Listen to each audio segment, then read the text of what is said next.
লক্ষ্মীপুর রামগতি পৌরসভায় সর আলেকজান্ডার আদালত প্রাঙ্গণে মেঘনা নদীর পাড়ে গড়ে উঠেছে এক ঐতিহাসিক পর্যটক এলাকা।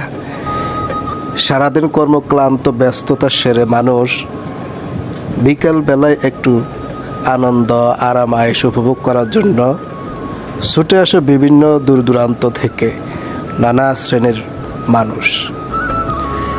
এখানে অনেক কিছুর দেখার মতন রয়েছে। মানুষ এখানে এসে একটু স্বস্তি লাভ করে।